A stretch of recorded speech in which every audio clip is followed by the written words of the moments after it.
G'day everybody and welcome back to the channel. Tonight I'm going to do another installment of this load development series that I've been doing, and we're going to do it on the Winchester XPR in 300 Winchester Magnum.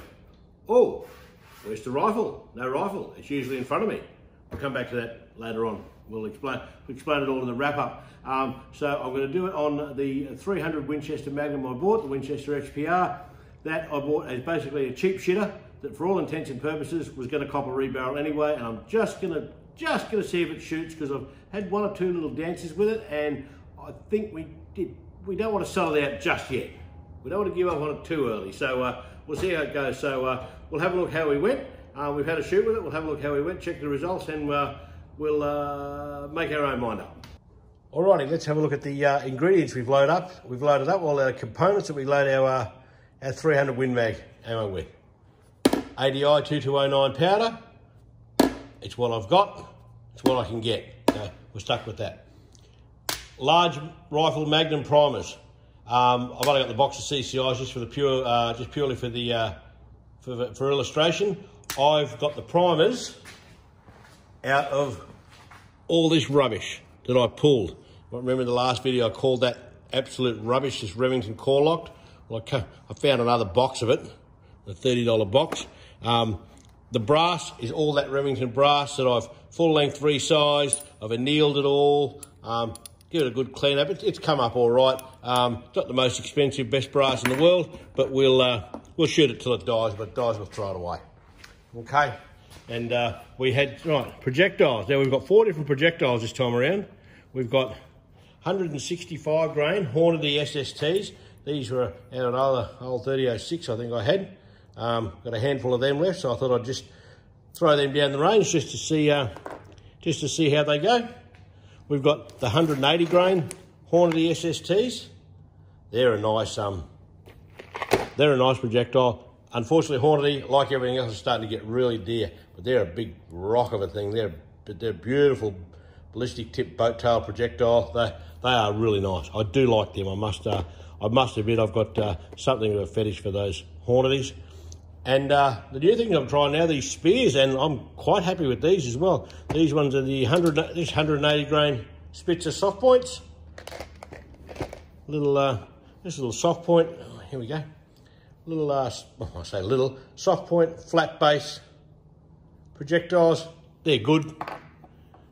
There's nothing wrong with those. And also we've got the same, basically a soft point Spitzer in 200 grain. And they are an absolute big brick of a thing. So that's what we've loaded up. We've got a couple of 3, I think, from memory, different different powder charges with each projectile. So it was a bit of shooting, and we'll have a look at the results. Right, before we go any further, my little reloading disclaimer spiel. I take all my information using ADI powders from the ADI Powders Hand Loaders Guide. I've got a hard copy here, which is probably 7 or 8 years old. Most of that's all on the. You can find that on the internet. So on the ADI website, and then I'm not loading new calibers or anything, so the information there is reasonably current. I cross-reference that with the latest Nick Harvey's Practical Reloading Guide, and those two are reasonably similar in terms of powder charges and claim velocities. Okay, my loading disclaimer. What I load, what I reload for me, and me alone, and for my weapons only. What I reload may or may not work for you, as it is designed for work for me and me only and my weapons only. I bear no responsibility for what you do, and I don't make any reloading recommendations whatsoever. Rightio, reloading disclaimer out of the way, let's have a look at some results. Now, the day we did take this rifle out with a couple other rifles was an absolutely perfect, beautiful day for target shooting. Next to no wind, clear, cloudless sky. The wind never really got above walking pace in any direction. It was cool but not cold, not warm, not overly warm by any stretch of the imagination. No humidity, no interruptions. It was almost a perfect day for shooting. So there we go. So let's get into it. 300 Win Mag. We've got our 3-inch targets at 100 yards. We're all loaded with ADI 2209 powder, and we start with a 165 grain Hornady SSTs. First cab off the rank. Oh yeah, so. crept back into the middle. As it fell, 3.09, I say 3.1 inches. Those two are just under an inch apart, so. Up in half grain increments as per usual, 70 grains, 2 3/4 inches, all told, yeah, so. Now, so to up the powder charge a bit, and this started to happen. This is where the operator error creeps in too, and I'm not ashamed to say it, that's me. But these two are right on top of each other. That's at 70.5 grains. Now if we creep up to our maximum recommended load, 71 grains, pushing the 165s, there's another little bit of operator error there. Those two are right on top of each other. I'm not overly concerned where they are. I mean, we can adjust that with clicks. That's neither here nor there. So as you get up to the top of the tree with the loads here, it seemed to like these 165s, so we'll keep that in the back of our mind. Again, you got to remember, this was supposed to be a bit of a shitter, this rifle, but it'll shoot. It'll shoot if you hang on to it properly. I'll get rid of that one. Now we put these next one up. Now we've started here. We'll start here with the Hornady 180 grain SSTs. Okay, 66 grains, 2.3 inches, all over the park. Yeah, don't worry about that. 66 and a half, again, half grain increments. There's the old operator error again. But that's a bit over 2 inches as it fell, but those two are right on top of each other.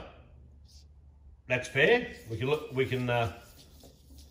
that. We'll keep that in mind, and also bear in mind, I really do want these 180 grain Hornadys to work. I've always liked the SST projectile. The only problem with them is now they're starting to get a tad expensive. So we've got, okay, we're our third test. We've crept up to our maximum load, 67 grains at 2209, pushing the 180s, 1.3 inches. These two are right on top of each other. So that one, yeah, you can see that was all, that's good. That's still in the shot.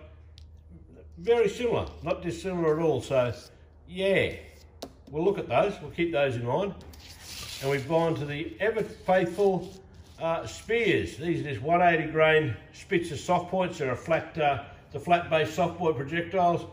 We're going to use the same 3 charges of powder, 66 grains straight up, 0.8 of an inch, 0.85 of an inch straight up. Nice little cluster there, nice little cluster. 0.4 for those two, but all inside MOA there. There we go. We go down to 66.5. Oh, sit still, that's the girl. Oops. 0.78 of an inch. Those two are right on top of each other, 0.35 of an inch. So that's good, that's real good.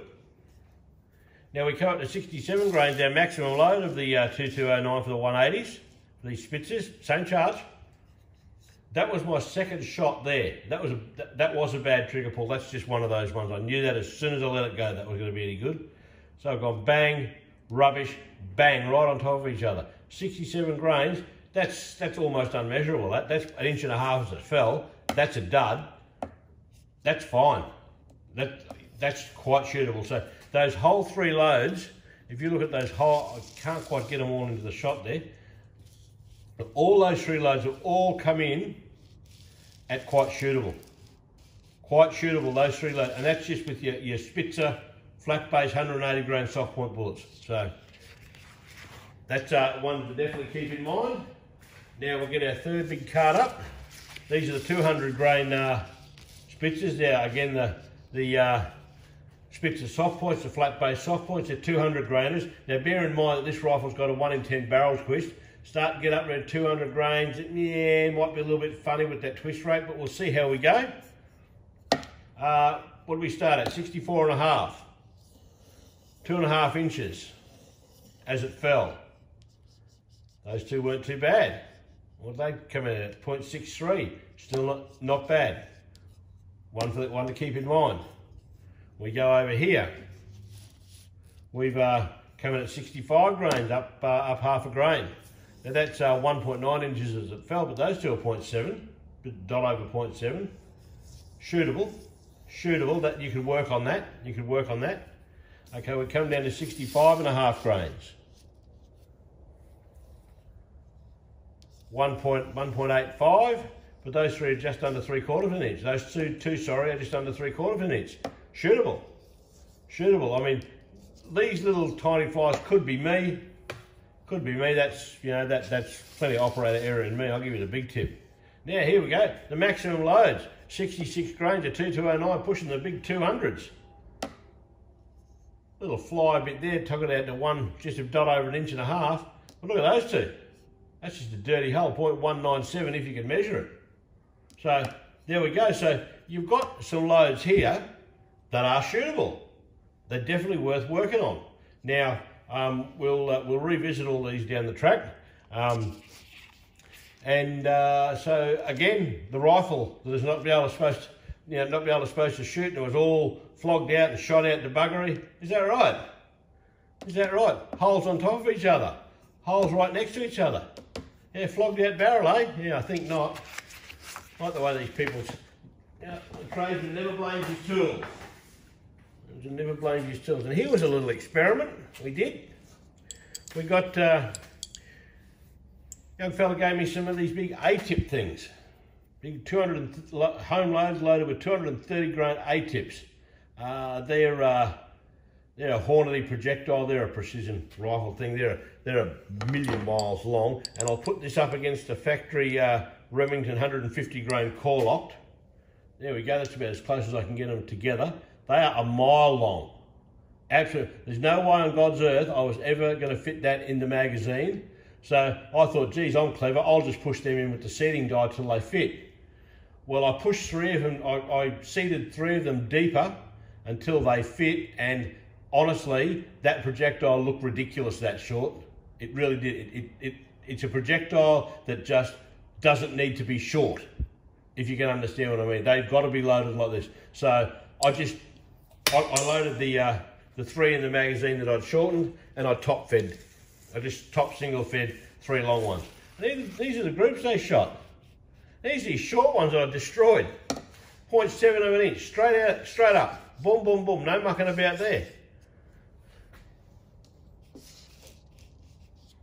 Here's the long ones, as I got them, 0.963. So we both got in under MOA. Like with an appropriate precision rifle, you get much better results out of these. With an appropriate qualified shooter, you get much better results out of these. But out of the dunger old shitter flogged out cheap gun.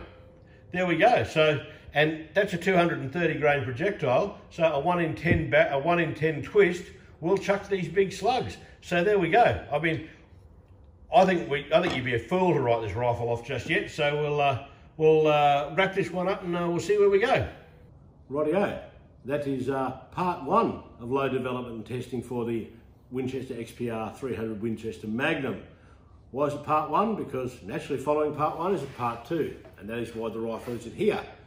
As I've stated, it's a beast of a thing to shoot. 300 Win Mag gives you a big tick, a lot of recoil, a lot of noise. I've decided before I go mad and rebarrel it, I'm going to try and make it shoot. I'm going to stick, it's away getting a muzzle brake fitted. It's down at Alan Swan Gunsmithing, getting a Terminator T3 muzzle brake fitted, and hopefully we'll be back in the next couple of weeks and we can do round 2. The way I'm going to do round 2 is I'm going to shoot basically the same targets with the same ammunition. I've already loaded it, and we'll see if the results, we'll just have a look at the results, see if there's any difference, see how much smoother it is to shoot. We'll go through all that, and we'll see if it makes any difference to the way the rifle actually shoots. I'm hoping it does, because again, I love getting hold of these cheap rifles and making them work. So we'll put this one to bed. So as I say always, please subscribe to my channel. If you like the video, give it a thumbs up, give it a like, subscribe to the channel. It's pretty cool stuff. And as always, you can tell your wife, you can tell your girlfriend, you can tell them both. Might be good to put a muzzle brake on one. Just go 2 clicks up. Ta-da.